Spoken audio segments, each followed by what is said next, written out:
Xato bu dushman emas, balki o'qituvchi.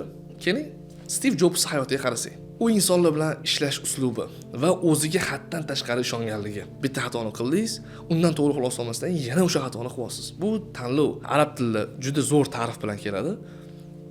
Gapdan ta'sirlanadigan inson edi. San nima deyapsan, men kimman, sen kimsan? U inson narkotikka bo'lgan qarashlari bu insonni tugatdi. Va oqibati og'ir bo'lgan xatolardan har doim uzoq turing.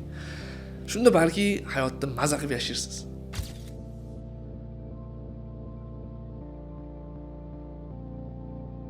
Xato qilishni yaxshi deyish bu xato. Umumiy o'ylab qarasak, hamma insonlarning odatda xato qilishi bu tabiiy holat. Lekin ba'zi videolarda men o'zim xato qilish yaxshi deganman. Lekin bugun biza aynan qaysi xatolarni qilmasligini ko'rib chiqamiz. Videoga kirishdan oldin bu xato qilish umumiy ma'noda yomon emas. Ba'zi insonlar xatosidan o'rganish yoki o'zingiz xato qilsangiz, fikrlashingiz kengayishib, dunyoga boshqacharoq qarashingiz va o'sha xatoni, ya'ni o'sha yo'lni qaytib bosib o'tsangiz, tezroq bo'lishi, samaraliroq bo'lishi bu tabiiy holat. Bu yaxshi. Lekin shunaqa xatolar borki, bu xatolar oddiygina dars bo'lishdan ko'ra qimmatroqga tushadi. Men inson sifatida xato qilishni yomon ko'radigan insonman. Ishda, ko'chada yoki ba'zi holatlarda xato qilsam, o'zimni noqulayda yoki yo'qotib qo'ygandek his qilaman. Qanaqa shu xatoni men qildim deb ham o'ylayman. Lekin ich-ichimdan shuni tushunamanki, xato bu dushman emas, balki o'qituvchi. Ammo muammo bu xato qilishda emas. Qanaqa xatolarni qilishda. Bugun ikkita xatoni umuman qilmaslik haqida gaplashamiz. Agar foydali videolarni ko'rib borishni xohlasangiz, kanalga obuna bo'ling, like tugmachasini bosing. Xato qilish haqida o'ylaganimda birinchi fikrim kelgan narsa bu bitta xatoni qayta qilish. Ya'ni siz bitta xatoni qildingiz, undan to'g'ri xulosa olmasdan yana ham davom etish. Bu mavzuga kirib buni tushuntirishdan oldin, keling, Stiv Jobs hayotiga qarasak. Bu insonni hamma taniydi. Apple kompaniyasiga asos solgan inson, juda ham katta muvaffaqiyatga erishgan, qaysidir ma'noda dunyoni o'zgartirgan. Lekin bir xil manbalarda kelishicha, uni hayotdagi qilgan katta xatolardan bittasi aynan kompaniyaga tegishli. U insonlar bilan ishlash uslubi va o'ziga haddan tashqari ishonganligi. Va buning oqibatida u o'zini kompaniyasidan haydaldi. To'g'ri, har xil versiyalar bor, bir xil o'zi ketgan deydi, bir xil haydalgan deydi. Asosiy mavzu bu yerda u kompaniyadan chiqib ketgani. Stiv Jobs kompaniyadan ketganligi yoki shunga o'xshash mavzuni chuqur kirmoqchi emasman, chunki bu mavzudan chiqib ketishimizga olib keladi.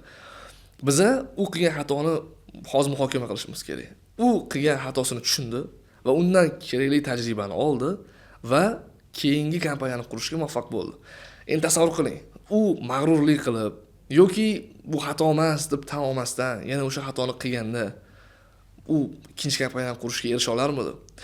Endi bu savol primitiv bo'lishi mumkin. Ba'zi insonlar kanishni erishgan bo'lardi, u o'zi muvaffaqiyatli inson deyish mumkin, lekin biz bu to'g'ri berishimiz kerak bo'lgan narsa, u o'zini xatosini tushundi. Birinchi katta kompaniyada qilgan xatosi uni hayotda sindirib yormadi. Balki oddiy qabul qildi, tajribadek oldi va keyin kompaniyani yana ham chiroyli va muvaffaqiyatli qurdi. Shundan xulosa qilib, inson sifatida biza bitta xatoni qayta qilishimiz bu xato emas, balki tanlovligini tushunishimiz mumkin.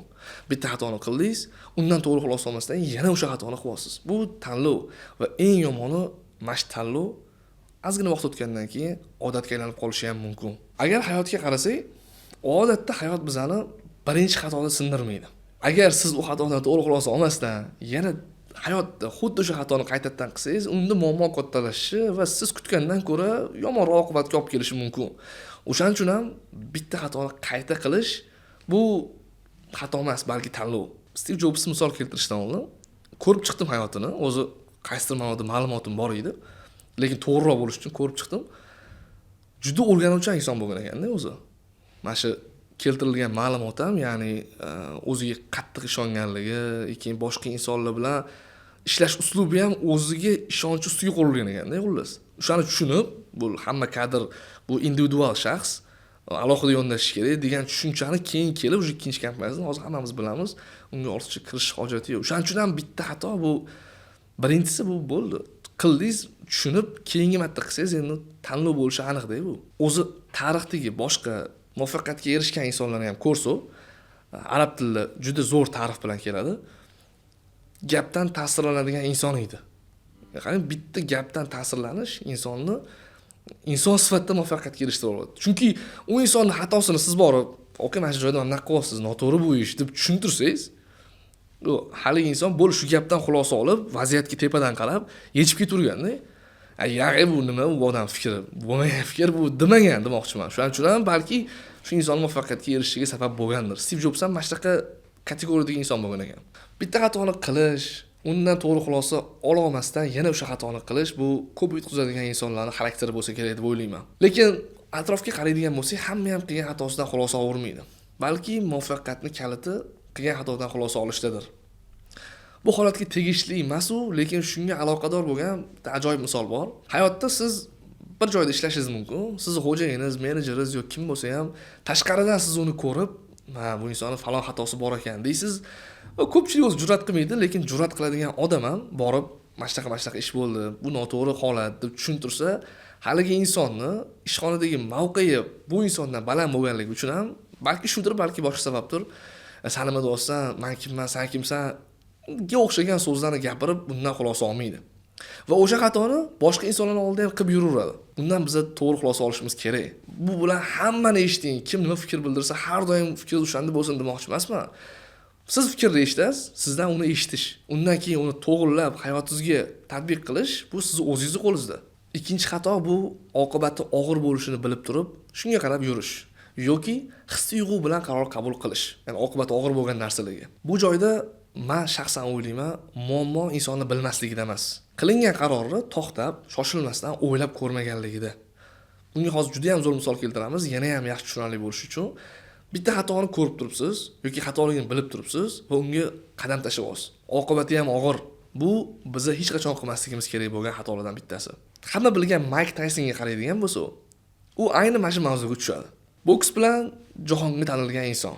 Mashhurlik bor, pul bor, tanish bilish bor, hamma narsa bor. Lekin u inson narkotikka bo'lgan qarashlari bu insonni tugatdi. Chunki bunga olib kelgan qaror balki his-tuyg'u bilan bo'lgandir, balki xohish bilan, balki boshqalarning ta'siri bilan bo'lgandir. Lekin buni oldindan ko'ra olardi. Bu qaror uni muvaffaqiyatsizlikka olib borishi aniq edi. Faqat u to'xtab, shuni kengroq ko'rmadi. Men umid qilaman boshqa insonlarning ta'siri bo'lgandir yoki nima bo'lgan bo'lsa ham bunaqa qilingan qo'pol xatolar hayotda bir marta bo'ladi va oqibati juda ham og'ir bo'ladi. Bitta xatodan to'g'ri xulosa olmasdan takrorlash yoki oqibati og'ir bo'lgan xatoni yana qaytadan qilish, shaxsan o'ylayman bu nazoratsiz tanlov bo'lsa kerak. Chunki siz vaziyatni ko'rasiz, agar to'xtab o'ylab ko'rsangiz, to'g'ri qaror sizda bo'ladi. O'zini aybdor his qilgan yoki shu xatoni oqibatiga yetib kelgan inson bilan gaplashsangiz, qanaqa qilib shu ish qildimi, men bilardim-ku degan xulosani beradi. Shu insonning xulosasi ham bizga yetarli bo'lishi kerak. Biz bu yo'lga kirsak, ayni mana shu oqibatga olib kelishini.